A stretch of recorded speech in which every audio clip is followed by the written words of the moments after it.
મારો પ્રશ્ન મમતાજીને એટલો જ હતો કે તમારું વન પહેલું પિક્ચર કયું હતું મને ખબર નથી તો નવી. તો જો તમે આ અમારો કાર્યક્રમ જોતા હોય હેલો સખી હમણાં શરૂઆતમાં જ મમતાજી ટીવી મારો હમણાં જ ચાલુ કર્યું તો મને કદાચ હમણાં. હા તો તમને મમતાજી સાથે વાત કરી શકો છો. મમતાજી હા જી નમસ્કાર. આપને દિવાળીની અને નવા વર્ષની ખૂબ ખૂબ શુભેચ્છાઓ, ખૂબ ખૂબ શુભકામનાઓ. મારું પહેલું જ પિક્ચર હતું તરતી મમતા અને એના પછી હતું એકવાર ટીવીને મળવા આવજે. બરાબર છે. બે વફા પરદેશી હતું ને? બે વફા પરદેશી થર્ડ મૂવી હતું મારું. ત્યારબાદ કયું હતું? સારું ફિલ્મ હતું. અચ્છા તો તમે ગુજરાતી ફિલ્મની સાથે સાથે બીજી કઈ કઈ ફિલ્મો કરી છે બીજી લેંગ્વેજની? મેં અધર લેંગ્વેજમાં મરાઠીમાં એક ગેસ્ટ અપેરન્સ સોંગ કર્યું હતું. રાજસ્થાની ફિલ્મો ખાસી બધી કરી છે.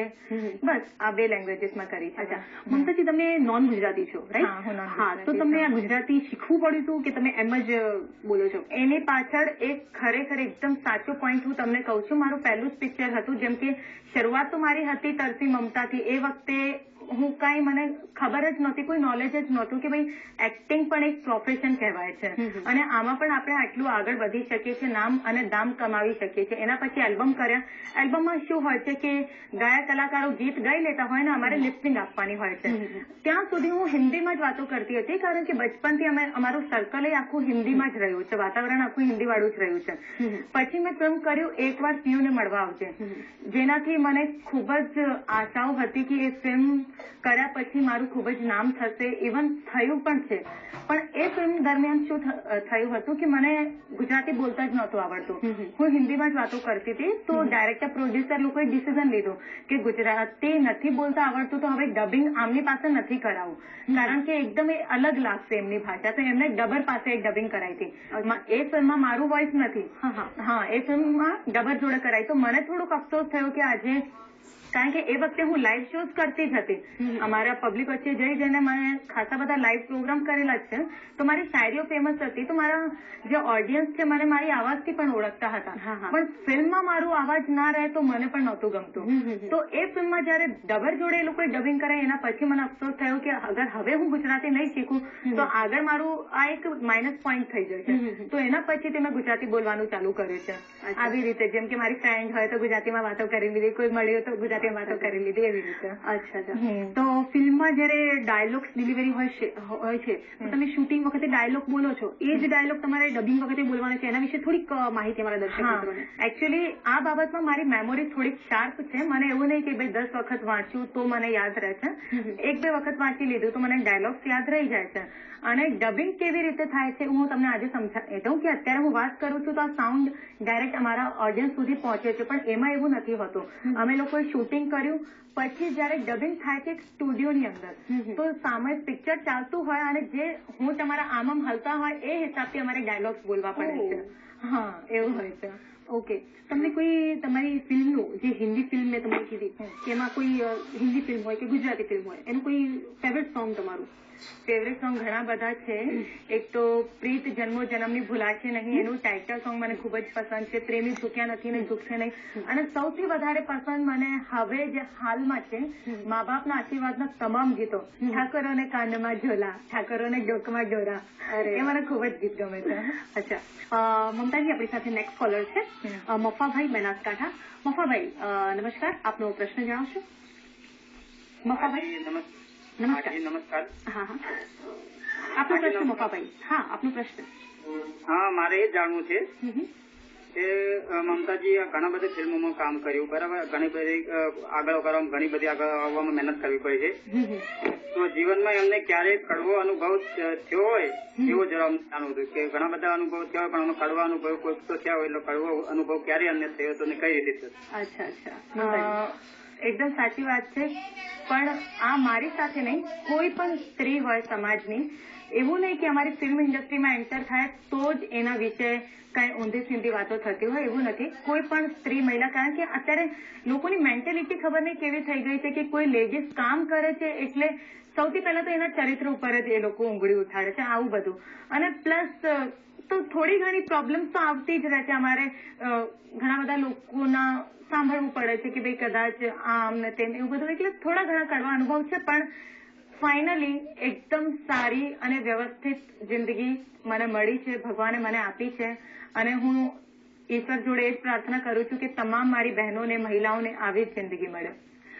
તમને ટેલિવિઝનમાં કોઈ રિયાલિટી શો અથવા તો સિરિયલમાં કામ કરવાની ઓફર મળે તો તમે સ્વીકારો ખરા? જરૂરથી સ્વીકારું, અને રિયાલિટી શોમાં તો મને ખૂબ જ ઇન્ટરેસ્ટ છે. કદાચ કમર્શિયલ સિરિયલ માટે હું અત્યારે રેડી નથી, કારણ કે કમર્શિયલ લેવલ ઉપર તો મારું ખાસું બધું સારું કામ ચાલી રહ્યું છે. પણ એક રિયાલિટી શો આવે તો પબ્લિકને ખબર પડે, અમારી જે પ્રેક્ષક મિત્રો છે એમને ખબર પડે કે એમની રિયલ લાઈફ કેવી છે. તો ઓબ્વિયસલી રિયાલિટી શોમાં તો મને ખૂબ જ ઇન્ટરેસ્ટ છે. અને તમારા પપ્પાના તમે સૌથી વહાલા ખરું? હા, મારા પાપાની હું ખૂબ જ વાલી દીકરી છું. અચ્છા, તો તમારા પપ્પાની સાથેના કોઈ એવા બનાવ?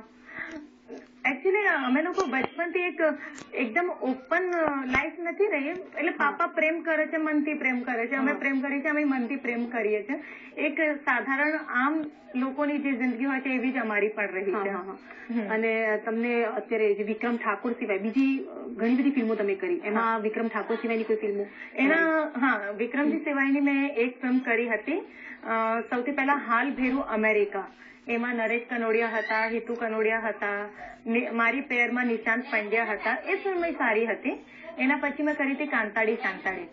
એ ફિલ્મ પણ મને મજા આવી હતી કરવામાં. બસ એના સિવાય તો કદાચ મેં નહીં કરી એક ફિલ્મ એની સિવાય. અને જયારે તમે સેલિબ્રિટીમાં જાઓ છો ત્યારે તમને પબ્લિક થી બચવા માટે કોઈ બોડીગાર્ડની કેવી જરૂર પડે ખરા? એ એકદમ સાચી વાત છે. જો પ્રેમ અમને આ લોકોનું મળે છે, અમારા પ્રેક્ષકોનું પ્રેમ મળે છે, પણ પ્રેમ સાથે સાથે એક રિસ્પેક્ટની અને એક લાઈન એક ડ્રો થવી જોઈએ. કારણ કે એ લોકોને પોતે જ આ ડિસિઝન લેવું જોઈએ કે ભાઈ એક સ્ત્રી આમ જાય છે તો અમે લોકો આખું તોડવું ના વળીએ. તો એ એક નાનકડી શિકાયત હું મારા તમામ પ્રેક્ષકોને કરું છું કે અમે લોકો તમારી વચ્ચે આવવા માંગીએ છીએ, પણ એવું અમને એક સ્પેસ આપો, એવી એક જગ્યા આપો તો અમે તમારી વચ્ચે આવી શકીએ. નહીતર બોડીગાર્ડ તો રાખવા જ પડે છે. અને ઘણી બધી જગ્યાએ તો હું લેડીઝ પોલીસ મારી આજુબાજુ ચારે બાજુ રાખું છું. મમતાજી, આપણે જયારે ગુજરાતી ફિલ્મો જૂના વખતમાં એનો એક સુવર્ણ કાળ હતો, તો તમને લાગે છે કે ફરી એકવાર આવો વખત આવશે?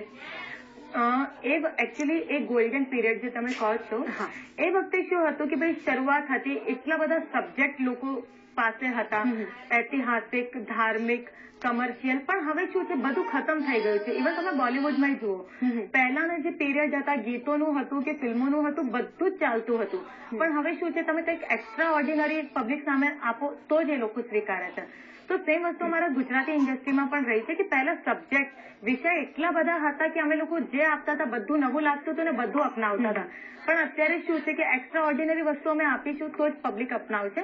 પણ તોય જ્યારથી અમારું પહેલું પિક્ચર આવ્યું છે 2006 કે 2007 થી, એકવાર ટ્યુને મળવા આવજે, અત્યાર સુધી અમારી ફિલ્મ ઇન્ડસ્ટ્રીના દરેક લોકો જી ભરીને કમાવે છે અને સારું ચાલે છે. એકદમ સારું પીરિયડ ચાલે છે અત્યારે પણ ગુજરાતી ફિલ્મ ઇન્ડસ્ટ્રી. મમતાજી, આપણી સાથે અત્યારે છે બનાસકાંઠાથી કાનજીભાઈ. હા કાનજીભાઈ, નમસ્કાર. આપનો સવાલ. હા મેડમ, મમતાજીને પૂછવાનું પહેલા તો happy Diwali. Thank you so much. Thank you. Happy Diwali. પૂછવાનું કે તમારું મમતાજીને હવે પછીનું આલ્બમ કયો આવે? હવે પછીનું આલ્બમ કયું આવવાનું છે? એકચ્યુઅલી મારું વીક પોઈન્ટ, માઇનસ પોઈન્ટ તમને કહી દઉં, હું શૂટિંગ કરું છું પણ ટાઇટલ કે એ બધું યાદ જ નહીં રાખતી. હાલમાં જ લોકગીતોનું એલ્બમ મેં કર્યું છે, એ બહાર આવશે. 2-3 લોકગીતોનું એલ્બમ કર્યું છે પણ મને ટાઇટલ યાદ નથી, સોરી. મમતાજી, તમારું લગ્ન વિશે શું કેવું છે? કે તમે લગ્ન અરેન્જ મેરેજ કરશો કે પછી લવ મેરેજ? અને તમારી મમ્મી પપ્પાની મરજી એમાં ખાસ? મમ્મી પાપાની મરજી 100% થશે, એમને તો કોઈ ના નથી. અને લવ કમ અરેન્જ કરીશ. ઓકે. હવે ફિલ્મ જગતની ઘણી બધી કોઈ છોકરો છે ધ્યાનમાં? તમારા ધ્યાનમાં છે કોઈ છોકરો? અમારા દર્શક મિત્રો તમને કહે છે કોઈ છોકરો તમે ઇનકેસ મારું તમારા ગામમાં પ્રોગ્રામ કરવાનું થાય અને તમારી નજરમાં કોઈ છોકરો હોય તો જરૂરથી ચિઠ્ઠીમાં લખીને આપજો. મમતાજી, તમારું ફેવરેટ કોઈ ફૂડ? હા, ફૂડ મને નોર્મલ જે ઘરનું બનેલું હોય છે, ઇન્ડિયન ફૂડ જ ગમે છે. એમાં રોટી, સબ્જી, દાલ, ચાવલ એવું જ બધું. અચ્છા. અને ક્યારેક ક્યાંક ઈચ્છા થાય છે તો બહુ સ્પાઇસી ખાવાની બહુ ઈચ્છા થાય છે. બસ એટલું. હા. અચ્છા. આમ તો તમે ડાયટિંગ કરતા હોય ખાસ કરીને? નહીં, હું જરાય ડાયટિંગ નહીં કરતી. અને મને જોઈને કોઈ એવું વિચારશો નહીં કે હું ડાયટિંગ કરું છું. જે ભરીને ખાઉં છું અને તમે લોકો પણ ખાઓ, પણ હેલ્ધી ખાઓ. જે કંઈ ખાઓ હેલ્ધી ખાઓ. મેગી ફેગી ના ખાશો બહુ વધારે. એટલે ખાઓ, થોડી ઘણી ખાઓ. હવે કેમેરાની સામે જયારે તમે ઉભા હો છો અને કેમેરાની લાઇટ આ તે બધું હોય છે ત્યારે તમને થોડુંક નર્વસનેસ જેવું લાગે? ના, આ વસ્તુ તમને કહી દઉં, કદાચ સ્ટેજ ફિયર છે કહેવાય કેમેરા ફિયર જે કહેવાય એ તો મને પહેલાથી જ નથી. પહેલા તો મને કંઈ આવડતું નહોતું તોય હું નહોતી ડરતી. હવે તો થોડું ઘણું આવડે છે તો શું કામ ડરું. અચ્છા, તમે કહો છો કે ગુજરાતી તમને નથી આવડતું અને તમે શીખ્યા છો, તો જયારે શરૂઆત હતી તમારી ત્યારે ગુજરાતી સંવાદોમાં તમને ઘણો પ્રોબ્લેમ થતો હશે, તો એમાં પછી તમને કોઈની હેલ્પ મળતી ખરા? હા, એમાં શું છે કે બચપનથી ગુજરાતમાં રહું છું તો સાંભળતી એટલે સાંભળું છું તો સમજી બધું જાઉં છું, પણ રિપ્લાય કરવામાં એક ફ્લુએન્ટલી નથી નીકળતી મારી વાતો. પણ શીખી કઈ નથી, જે કઈ બસ રૂટીનમાં હું ગુજરાતી બોલતી રહી એમાં શીખી ગઈ અને એટલું બધું પ્રોબ્લેમ તો નહીં થયું મને. પણ એકદમ દેશી લેંગ્વેજ જયારે કોઈ યુઝ કરે છે તો થોડું પ્રોબ્લેમ થાય છે. હા, એકદમ ટિપિકલ વર્ડ્સ હોય છે ત્યારે. મમતાજી, તમને ડાયરેક્ટર જયારે કામગીરી બજાવે છે તો ડાયરેક્ટર માટે કોઈ સૂચનાઓ તમારી એવી? એમ તો મેં થોડાક જ અમારા ગુજરાતના ડાયરેક્ટર છે એમની સાથે કામ કર્યું છે, હરસુભાઈ પટેલ, આત્મારામ ઠાકોર જોડે, અને અમારા રાજકોટના છે હેરમા બાપુ. પણ ખરેખર એ લોકો ખૂબ જ સારા છે, બહુ સારા છે. એટલી સારી રીતે અમારી જોડે કામ કઢાવડાવે છે અને એ લોકોનું જે વ્યવહાર, નેચર બધું એકદમ સારું છે. હું તો શું સૂચના આપું, સૂચના તો એ લોકો અમને આપે ને એમના આશીર્વાદ મને મળે તો મારું કામ આવી રીતે ચાલુ રહે. દર્શક મિત્રો, મમતાજી સાથે આ જ રીતે વાત થયા કરશે, પણ સમય થયો છે વિરામનો, તો લઈએ એક નાનકડો વિરામ. વિરામ બાદ ફરી એકવાર આપ સૌનું ખૂબ ખૂબ સ્વાગત છે. ફરી એકવાર જોડાઈએ મમતાજી સાથે. મમતાજી, હવે NRI લોકો છે એ પણ ફિલ્મો જોવે છે અને આપણું પ્રસારણ 35 દેશોમાં વહેંચાયેલું છે, તો તમને ગમે ત્યારે આઉટડોર જવા મળે તો તમે જવાની ઈચ્છા રાખો ખરા?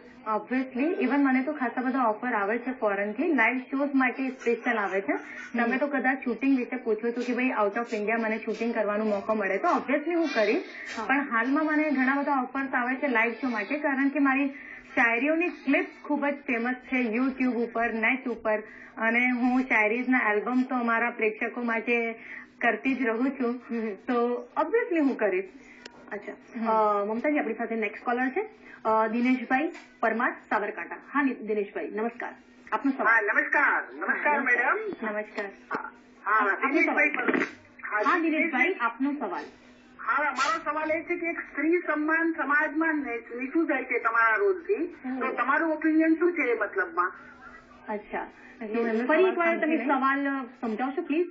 હા, હવે મમતાજીને મારો સવાલ એવો છે મેડમ કે આપણે જે સ્ત્રી છે એ એનું ગૌરવ બહુ છે, પણ એમના રોલથી સ્ત્રી નીચી ચિતરાતી હોય છે સમાજમાં, તો એ પોતે શું માને છે કલાકાર તરીકે? કલાકાર તરીકે કદાચ એમને ખબર નહીં કયું પિક્ચર જોયું છે જેના જજમેન્ટથી આ એવું કહે છે, પણ મેં તમને શરૂઆતમાં જ કીધું કે ભાઈ અમારા તમામ ગુજરાતી ઇન્ડસ્ટ્રીના ડાયરેક્ટર, પ્રોડ્યુસર અમારી જે ટિપિકલ અમારા જે ગામડાની ઓડિયન્સ છે એમને ધ્યાનમાં રાખીને જ પિક્ચર બનાવે છે, અને કોઈ પણ સ્ત્રી અત્યારે એવી નથી જે કહી શકે કે ભાઈ આ અમારા ખિલાફ વસ્તુ થઈ છે. અમે લોકો સ્ત્રીની માન મર્યાદાને ધ્યાનમાં રાખીને જ રોલ બનાવતા હોઈએ અને રોલ ભજવીએ છીએ. તો કદાચ એમ તો બહુ સારું સવાલ એમને કર્યું છે, પણ અમારે સ્ત્રીની માન મર્યાદા જળવાઈ રહે અને એ લોકોને ક્યારેય નીચું ન જવું પડે એવી જ ફિલ્મો અમે લોકો આ એક દિવસ કરીશું.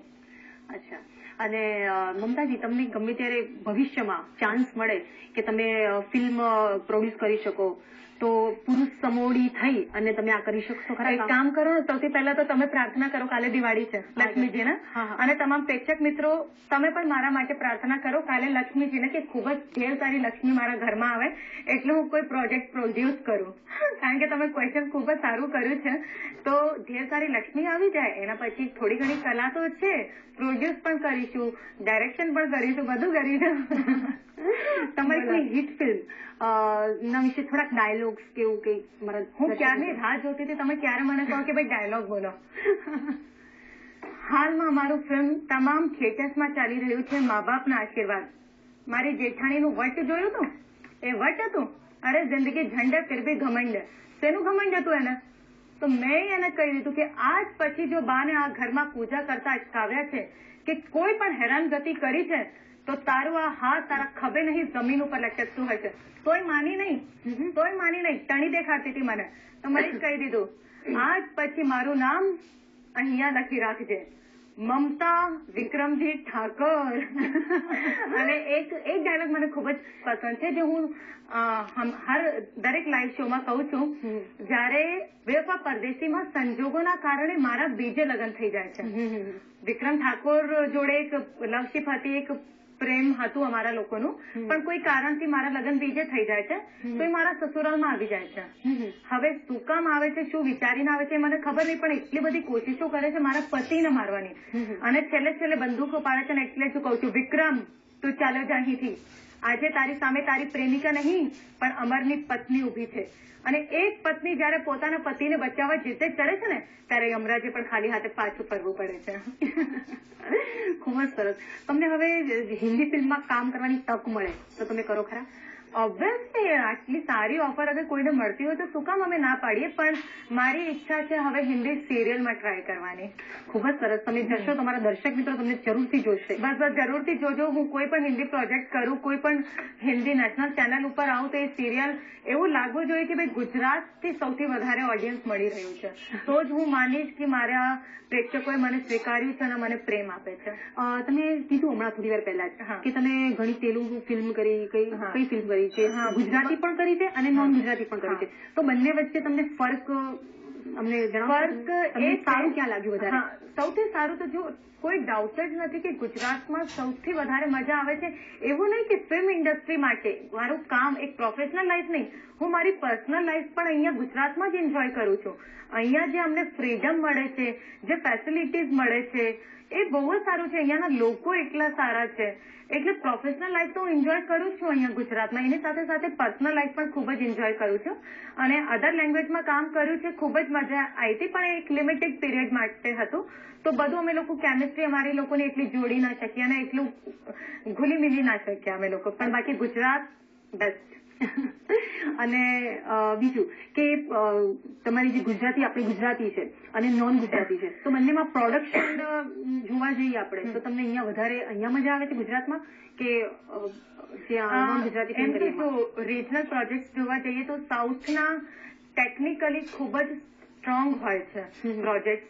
ભોજપુરીની પણ ટેરિટરી બહુ જ મોટી છે, ભોજપુરીના ઓડિયન્સ ખૂબ જ વધારે છે, જ્યારે આપણું ગુજરાતી ઓડિયન્સ ખાલી ગુજરાતમાં જ છે, એના સિવાય ક્યાંય અમારા ગુજરાતી ફિલ્મો રિલીઝ નથી થતા.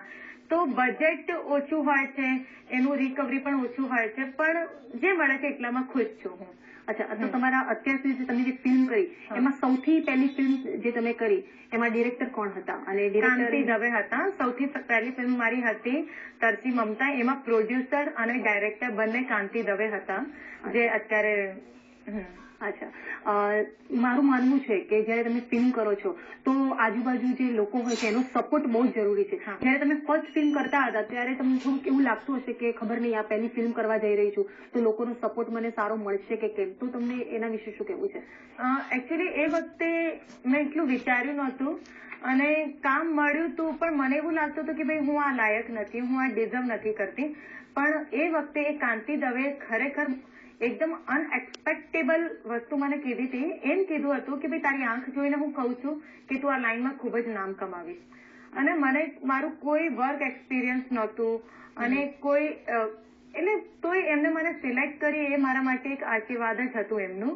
અને બસ આટલું જ કહેવા માંગુ છું. અને અત્યાર સુધી તમને એવોર્ડ, તમે કીધું હમણાં થોડી વાર પહેલા કે કોઈ એવોર્ડ નથી મળ્યો તમને, તેની કોઈ નિરાશા તમને થાય ખરી? નહીં, જરાય નહીં થતી. અરે એવોર્ડની ક્યાં જરૂર છે? આટલા બધા અમારા પ્રેક્ષક મિત્રો અમને અપનાવે છે. અમે કોના માટે કામ કરીએ છીએ?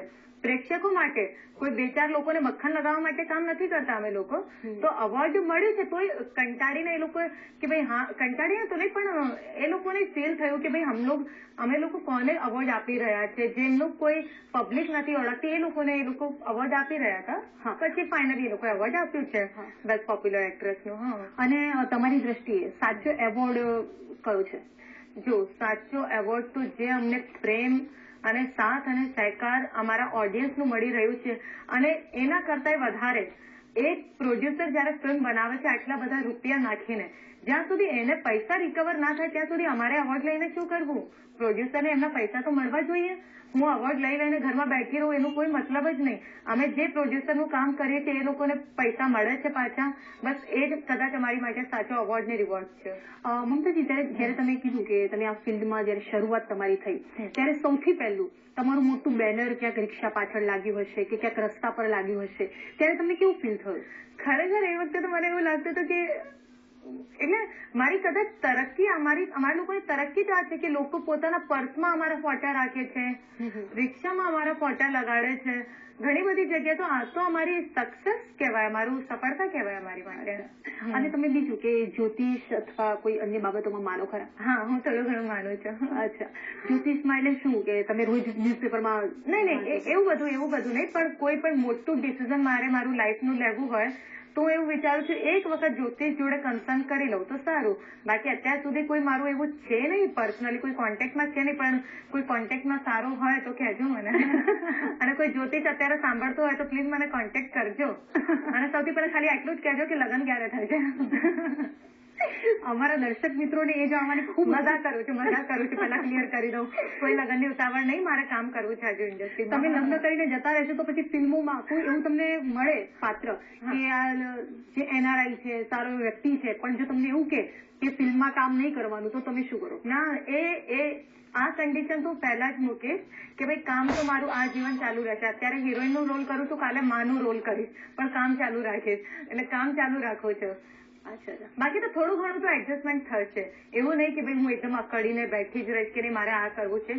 એક થોડું ઘણું કોમ્પ્રોમાઇઝ હું કરીશ, થોડું ઘણું એ કરશે. મહેનત કરીને ચાલવાનું છે. થોડીક વાતો તમારા ઘર વિશે કરી કે તમે કીધું કે 4 બહેનો છે તમારી, તો તમારી બહેનો સાથે તમારું ટ્યુનિંગ કેવું છે? બહુ સારું છે. મારી બધી બહેનો એટલી સારી છે. રીના, પ્રિયા, નેહા, બહુ સારી. સિસ્ટર્સ પણ બધી બહુ સારી મળી છે મને. અચ્છા મમતાજી, હવે હું તમને કહીશ કે અમારા દર્શક મિત્રો માટે, અમારી યુવા પેઢી માટે કોઈ તમારું મેસેજ અમારા દર્શક મિત્રોને કહેવા માંગતા હોય તો પ્લીઝ જરા. હું આટલું જ કહેવા માંગુ છું કે જયારે નાનો હતો ત્યારે માની પથારી ભીની રાખતો અને મોટો થયો છે તો માની આંખડી ભીની રાખે છે. તો આ કળિયુગના પુત્રોને મા બાપને ભીનાશમાં રાખવાની ટેવ પડી છે કે શું? તો તમારા મા બાપની સેવા કરો, એમને ભીનાશમાં ના રાખશો. અને એક ઉદાહરણ આપીને હું કહેવા માંગુ છું કે ભાઈ जिन मूर्तियों को हम बनाते हैं हम उनकी पूजा तो करते हैं. આપણે માણસ જ છીએ જે ઈશ્વરની પ્રતિમાઓ, તેમની મૂર્તિ બનાવીને તેનામાં શ્રદ્ધા રાખીએ છીએ અને તેની પૂજા કરીએ છીએ. जिन मूर्तियों को हम बनाते हैं हम उनकी पूजा तो करते हैं, मगर जिन्होंने हमें बनाया उन माँ बाप की पूजा क्यों नहीं करते? બસ તમારી મા બાપની સેવા કરો, ઓટોમેટિક એટલો સારા સંસ્કાર તમને મળશે કે આપણું આખું આ વાતાવરણ બહુ જ સારું થઈ જશે. મમતાજી, તમે આટલી સરસ વાતચીત કરી અને તમારો કિંમતી સમય અમારા દૂરદર્શન કેન્દ્રમાં આવ્યા, અમારા દર્શક મિત્રોને તમારો સમય ફાળવ્યો એ બદલ આપનો ખૂબ ખૂબ આભાર. ધન્યવાદ. દર્શક મિત્રો, આ સાથે જ અમારો એ કાર્યક્રમ અહીંયા જ પૂરો કરીએ છીએ. હવે ફરી મળીશું આવતા સપ્તાહે, પણ ત્યાં સુધી નમસ્કાર. અને હા મિત્રો, આપ સૌને હેપી દિવાળી.